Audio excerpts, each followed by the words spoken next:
Banyak perusahaan rajin bikin analisis SWOT.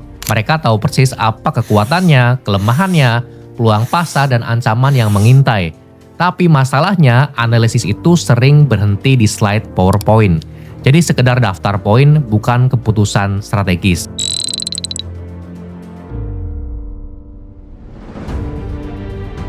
TOS Metric hadir untuk menjawab masalah itu. Framework ini sederhana tapi powerful. Dia memaksa kita mengubah analisis menjadi strategi nyata. Bagaimana kekuatan dipakai untuk merebut peluang, bagaimana kelemahan diminimalkan agar ancaman tidak menghancurkan. Kalau SWOT biasanya berhenti di identifikasi apa strength kita, apa weakness kita, lalu apa saja opportunities dan threat di luar sana. Tapi TOS Metric membalik cara pandang itu. Bukan cuma bikin daftar, tapi bikin kombinasi. Kita dipaksa menjawab bagaimana strength dipakai untuk memaksimalkan opportunities, bagaimana strength melindungi kita dari threats, bagaimana kita meminimalkan weaknesses agar bisa ambil opportunities, dan bagaimana weaknesses dikelola supaya tidak makin rentan terhadap threats. Dengan kata lain, SWOT adalah what, TOS adalah so what. Dia ubah analisis pasif jadi strategi aktif.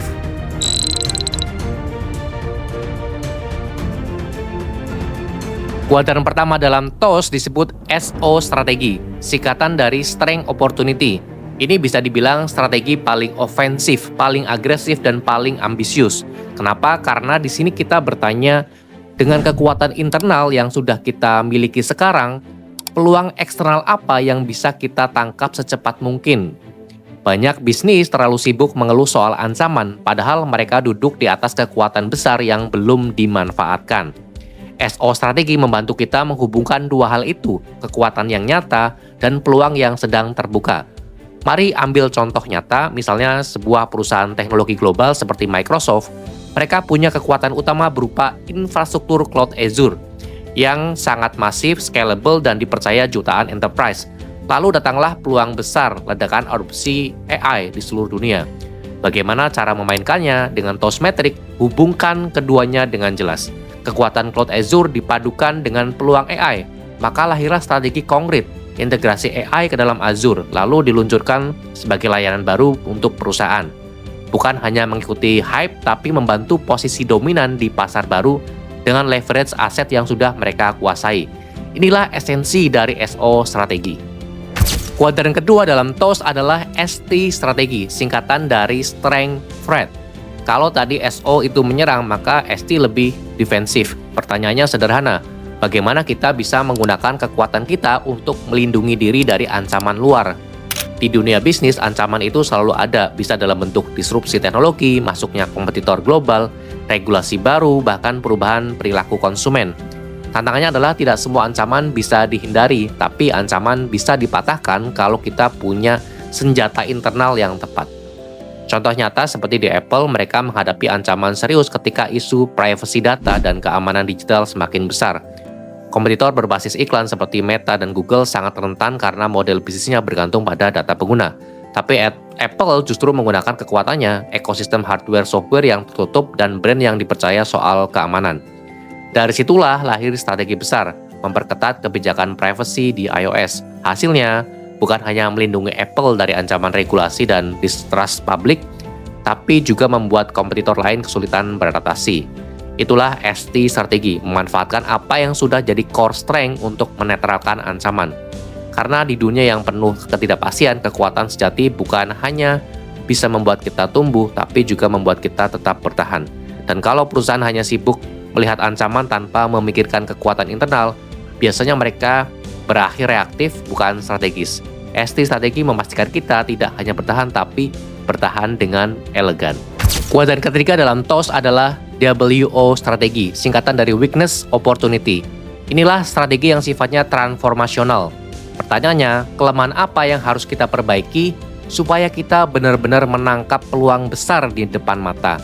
Banyak bisnis gagal bukan karena tidak melihat peluang, tapi karena kelemahan internal mereka sendiri membuat peluang itu lolos begitu saja. WO strategi membantu menghubungkan dua hal. Pertama adalah kelemahan yang bisa diperbaiki, kedua adalah dengan peluang yang layak dikejar. Contohnya, Misalnya kalau kita lihat Netflix, di awal mereka mempunyai peluang besar seperti transisi perilaku konsumen dari rental DVD ke streaming online. Masalahnya, infrastruktur digital mereka masih lemah, bandwidth mahal, dan teknologi streaming belum matang. Kelemahan itu jelas menghambat. Lalu apa yang mereka lakukan? Mereka berinvestasi besar-besaran memperbaiki kelemahan itu, membangun teknologi kompresi video, memperluas infrastruktur server global, bahkan mengembangkan algoritma rekomendasi sendiri. Dengan kata lain, mereka sadar peluang streaming ada, tapi mereka juga sadar kelemahannya terlalu besar untuk langsung lompat. WO strategi membuat mereka fokus menutup gap itu, dan hasilnya Netflix berubah dari pemain kecil menjadi raksasa global. Itulah kekuatan dari WO strategis. Ini bukan sekedar mengatasi kelemahan, tapi menjadikannya batu loncatan menuju peluang yang lebih besar.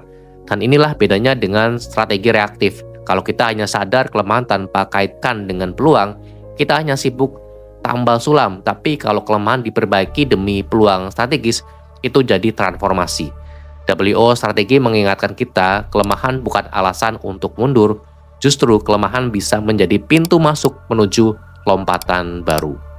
Kuadran terakhir dalam TOS adalah WT strategi, singkatan dari weakness threat. Ini situasi paling berbahaya. Kenapa? Karena kita menghadapi ancaman besar dari luar, sementara kita di dalam justru punya kelemahan yang signifikan. Bayangkan perusahaan yang sudah kehilangan keunggulan teknologinya, lalu tiba-tiba ada kompetitor global yang masuk dengan produk lebih murah, lebih cepat, dan lebih efisien. Kalau tidak hati-hati, ini bisa jadi kombinasi mematikan. WT strategi pada dasarnya bukan soal menyerang, tapi soal bertahan hidup. Ada beberapa pilihan yang sering muncul, di antaranya misalnya mengurangi resiko atau kita sebut strategi defensif dengan memangkas lini bisnis yang tidak menguntungkan. Yang kedua ada aliansi, bekerja sama dengan pihak lain untuk menutup kelemahan internal. Berikutnya ada juga divestasi atau exit, melepas unit bisnis tertentu agar tidak semakin jadi beban. Contoh nyata bisa kita lihat pada Nokia di era smartphone. Mereka menghadapi ancaman besar dari Apple dan Android. Di sisi lain, kelemahan sistem operasi Symbian yang sudah ketinggalan zaman. Ancaman dan kelemahan itu bertemu dan akhirnya membuat mereka kehilangan posisi pemimpin di pasar. Sayangnya, strategi WT mereka datang terlambat. Aliansi dengan Microsoft tidak cukup cepat untuk menyelamatkan pasar yang sudah direbut kompetitor. Itulah pelajaran penting dari WT strategi. Kadang strategi terbaik bukan mengejar pertumbuhan, tapi mencegah keruntuhan. WT mengingatkan kita tidak semua bisnis bisa diselamatkan dengan ekspansi agresif. Ada kalanya strategi paling bijak adalah memperkecil resiko, melindungi core, dan menyiapkan reposisi untuk masa depan. Dengan memahami 4 kuadran TOS, SO, ST, WO, WT, kita bisa melihat gambaran utuh dari menyerang, bertahan, bertransformasi, sampai bertahan hidup.